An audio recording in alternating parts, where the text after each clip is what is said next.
What do you say? We split this turkey. Should have 2 bolts left in it. And I don't believe anything down by the clutch should hold it, but we're going to find out.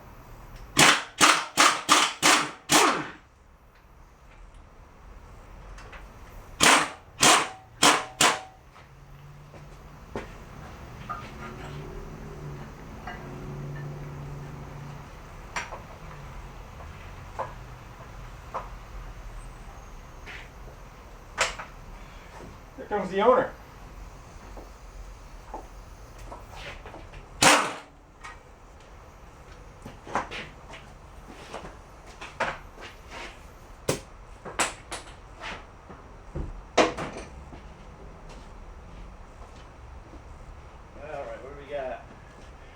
You want to be on video? We're rolling right now. Oh, yeah, I guess it's alright. Getting ready to splitter, I believe. Oh, so did you try to fill it? I tried. See how well that worked out. Oh, looks nice. But just one whole water? It's got more issues than that. I'll show you. Oh. I'm gonna hide now. Right.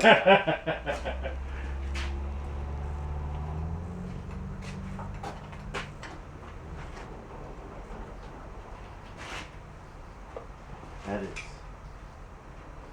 So the whole tractor is just engine.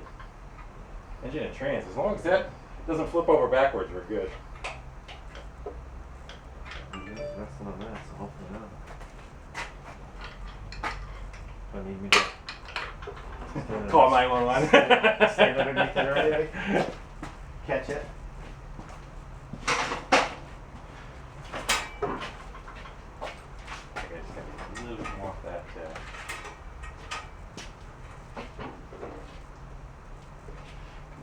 Here more. I had to dig my my engine stand out of over there. All the wheels were frozen. Everything was yeah. Goes to show you last time I pulled a motor out of something. Whee! There she is.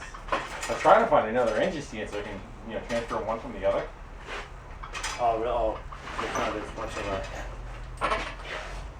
Yeah, so I can rotate this one and take the oil pan off and get the Right, rods right. out of it. And stare at the bottom of it, instead of like trying to work it now the way it is. Right. So I may take that one back out of the engine stand, chuck this one up, strip it down, and then swap them. Oh, But it would be better if I had to.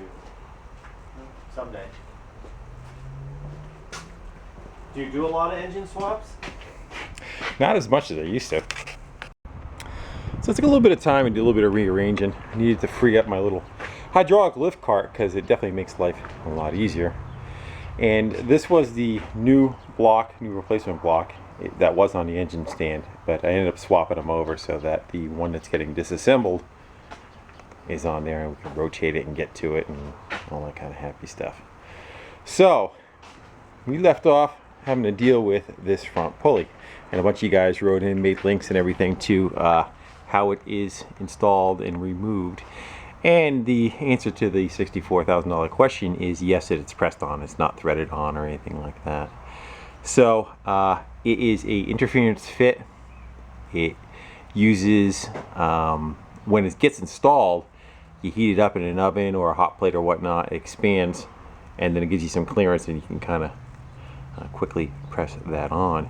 As far as removal, I saw a couple of techniques. One was not that great, kind of using the same setup that I have here, and it seemed like he was breaking the back of the pulley and he had to get a new one. This one's already got a hunk taken out of it, but hopefully it doesn't get any worse than that. If it does, we'll be searching for one also.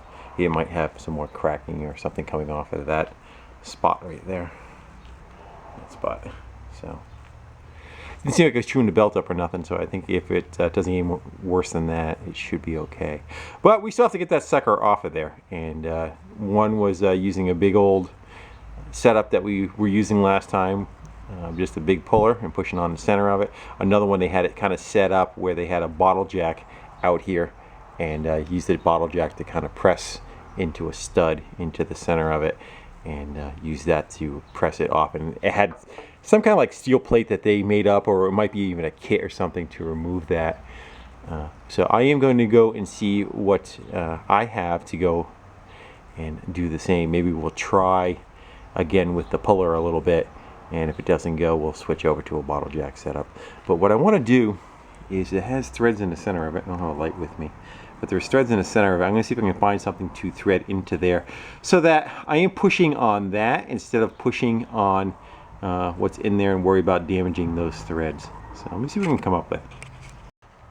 So I got it set up with the same support in the back, but I changed out the puller. The problem with this puller is it's so thin that when you're going to crank down on it, it wants to pop one direction or the other. So this one's got, it's probably about 1 inch wide, flat on the back.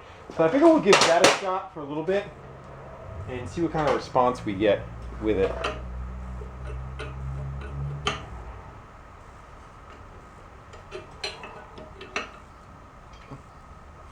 I also, the bolt that I put in the center, I drilled the center of the bolt, and then this has a nipple on the end of it so that doesn't kick out. I should probably put a little drop of oil on that too. I oiled the threads on the puller. Put a little bit of that in there.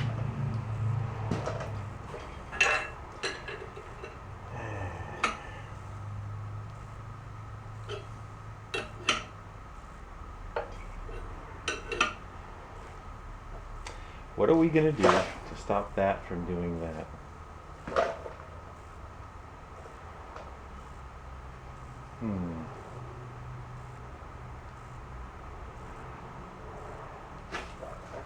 Flywheel's already off, so I can't grab it back there.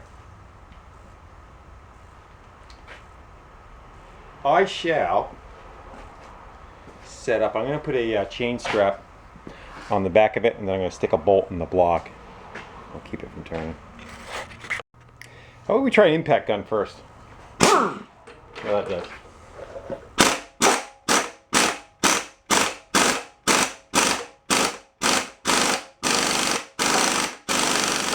Moving. It's moving, but the only problem is the head of the bolt's already run into the center.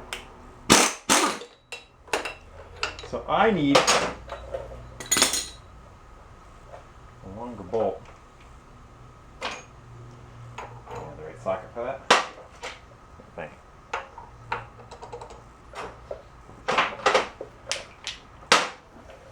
you. Hopefully in my stash somewhere.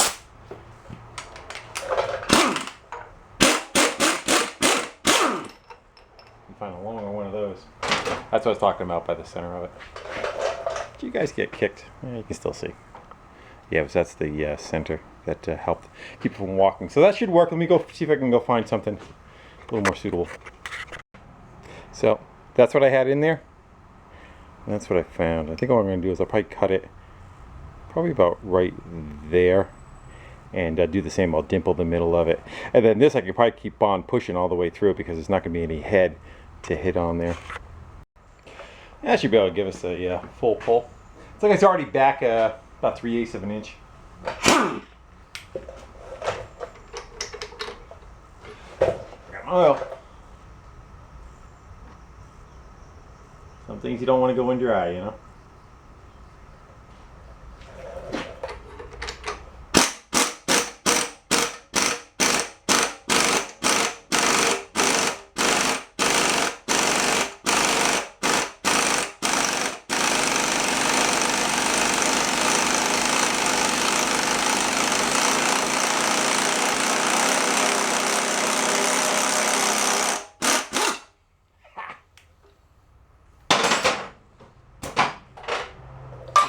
Drop it on the floor and shatter it. Okay?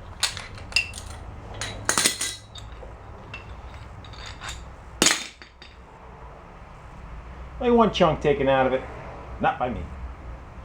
So that's good. That should. I also did a pre-measurement. It was 3 3/4 from the timing cover. So hopefully that comes out of there. And that we do not have too many issues putting it back together. But we'll worry about that when we put it back together. Let's see if we can get that cover off there.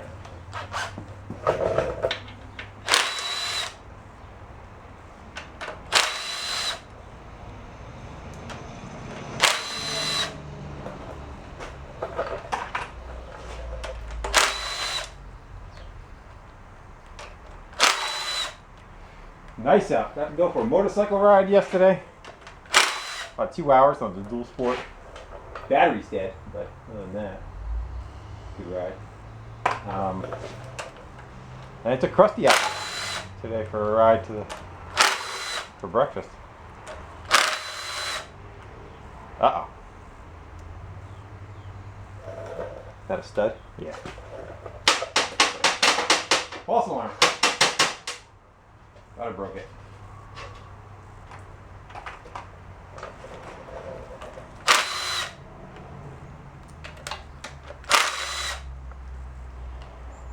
What do you think? I'm thinking pretty much gears. No chain, gears. I don't think they were worried about that much noise back then. You can get behind it with a using a putty knife. Tap a putty knife in there.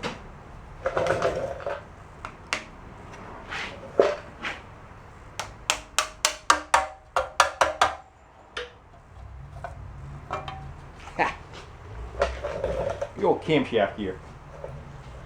Looks like a new seal that was on there. So that pulley was definitely off. And what's next? I probably need to flip it over. Like camshaft could probably. I'll flip it over and get the pan off of it. Maybe we'll see about getting the pistons and cylinder liners out of it. We'll make it up as we go along. How's that sound?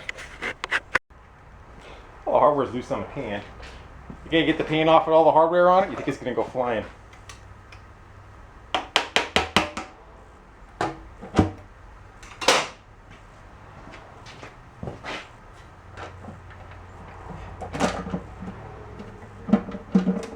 You know there's gonna be one that's tight. You thought they were gonna go everywhere.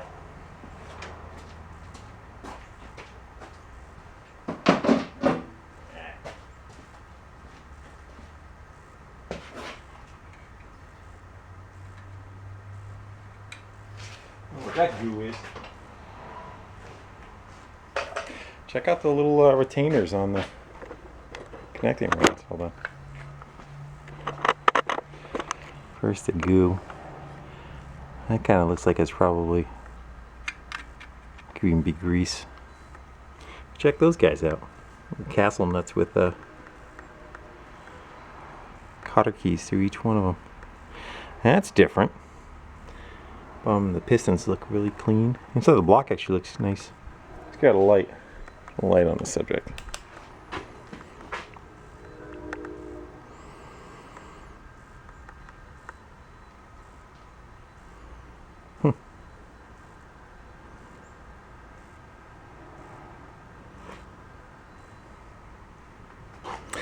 Nothing standing out. That's a big issue. Where's the crack? Can we see anything from this side? No.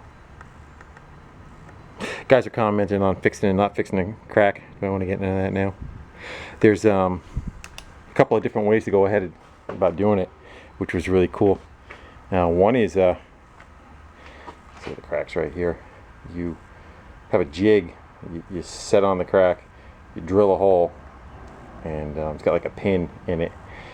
And then that pin locates the next two holes, and you drill those, and you go right down the line, and you end up putting like these snap-off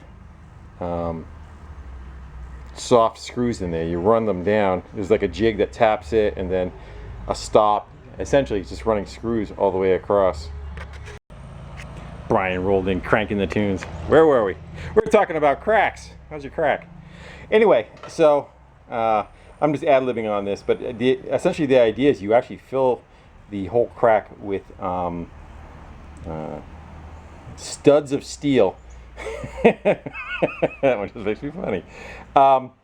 And so you'll skip every other one. There's probably say it's a 1/4 inch stud that's going down. It'll leave about an 1/8 inch in between each one. So after you install these going all the way across, then you go back and you do every other one, and you drill a hole in between, and you take partially some of the metal from each stud that you put in, and so it stitches it all the way across the crack. So Some people say it's better than welding, some people it's worse than welding. My only thing is if you have a crack, it seems like it actually wants to keep continuing to push the crack further apart because you're putting pressure in there. And you know, with this block's junk anyway. As far as it's got too many cracks going all different directions to save, but figured I'd just share that with you. All right, let's see about getting this motor apart. Make sure we get that oil pump out of the way.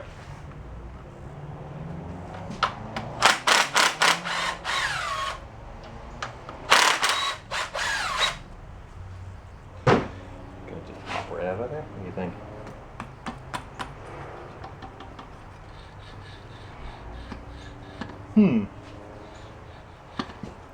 I'm just meant to do that. Seems like it.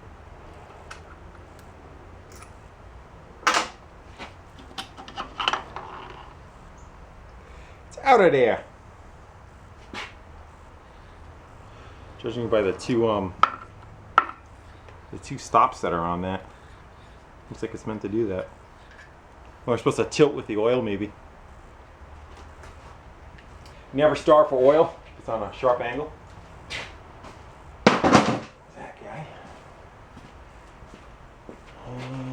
You get that gasket off of there.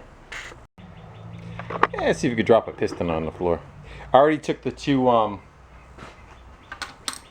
cotter keys off of that one.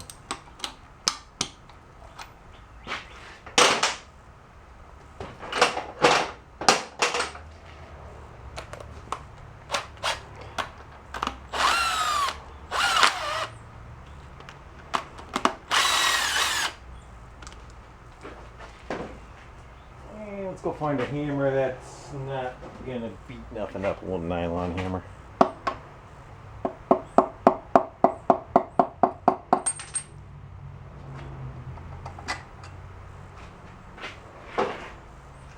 Get the orientation of everything correct. That bearing does not look that great.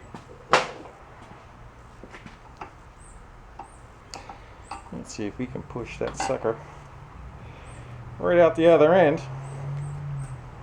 not drop it on the floor.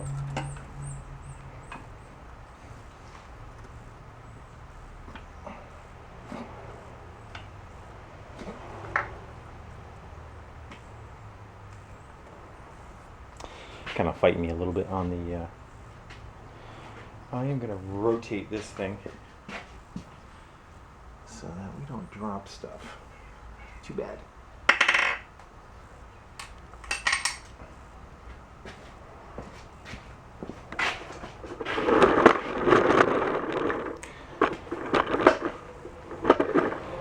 Move, I say. Get in there with a brass rod and kind of tap it a little bit.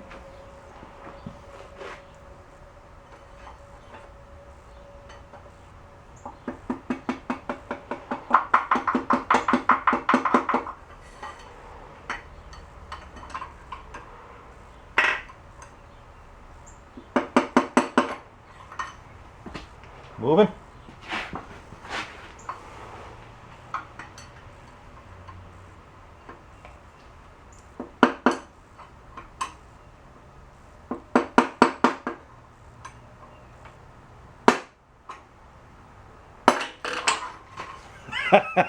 Quick with the hands. Yeah, we're gonna have to go set something up to go capture them. Let's go look at those bearings, shall we? They definitely have some galling on them. See it? It's not too good.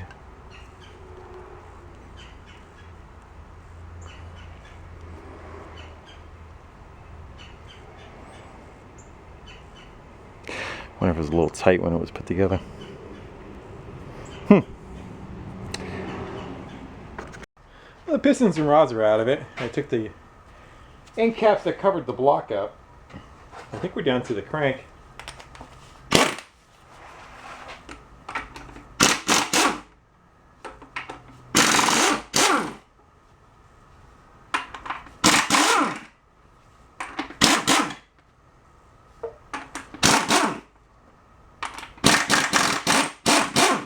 I don't expect these bearings to be much better than the connecting rod bearings.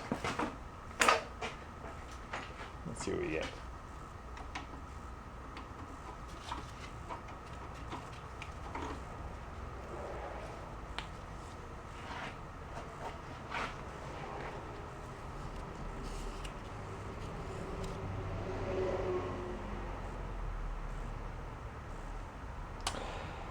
Not pretty.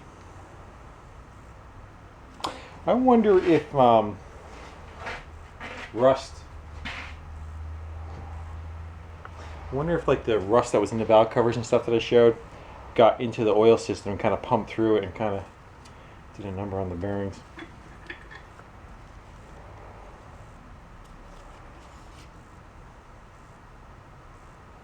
Yeah.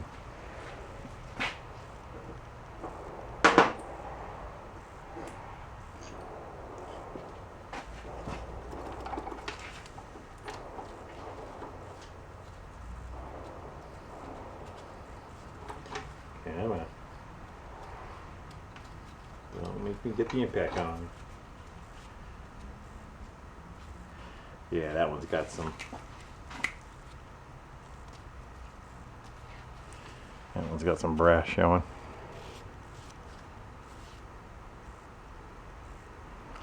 Be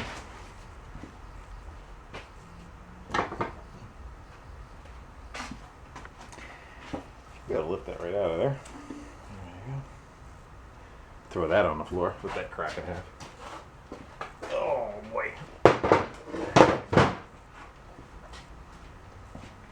Let me wipe my hands off a little bit and then we'll go and check. Take a good look at the stuff. Alright, let's see what we got. I just kind of threw some brake cleaner down there and wiped them out with a paper towel. Now I know they look kind of goofy, but if you feel them with your finger, there's not much of a anything going on. I think they can be cleaned up with a hone. I don't feel any real ridge on top, but I don't see much of an issue with those. I don't suspect they're going to be all that hard to tap out of there. I shouldn't say that. I think they may be okay. Pistons look like they're fairly new. They don't look like they're ridiculous. Not much heat burns on the side of them at all. See a little bit of scratching from the jugs.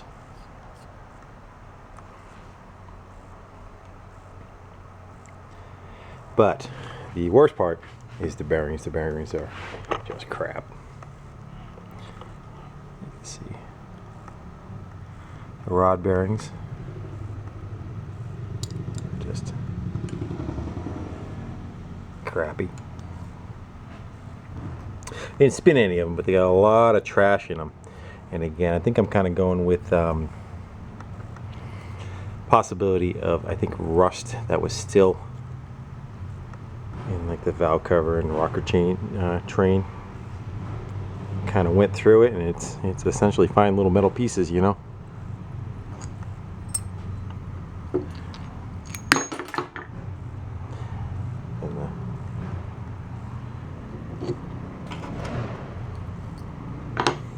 So, crankshaft where the oil galley is, the mains have kind of like some pitting looking kind of deal going on there, but it's just where the oil galley is. So I think as far as the crank, it's far from perfect, but I think if we just kind of clean it up with emery, it should be okay. I don't feel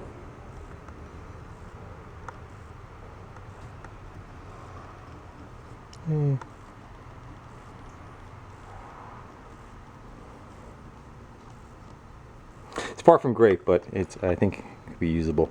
My battery's flashing. I'm gonna change it.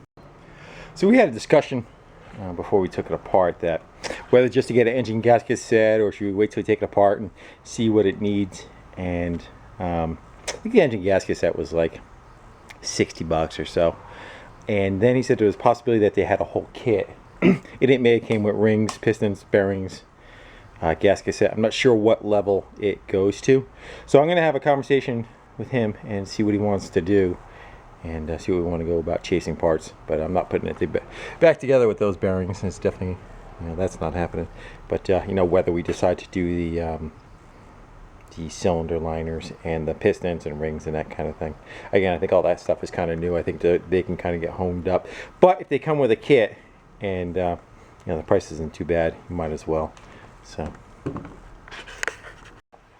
that's it for this one, guys. It's the next day, and we're going to be chasing parts for a while, and hopefully we're going to get pretty much a whole kit with everything in it, and give it a much better fighting chance than it did last time around, and get her all back together.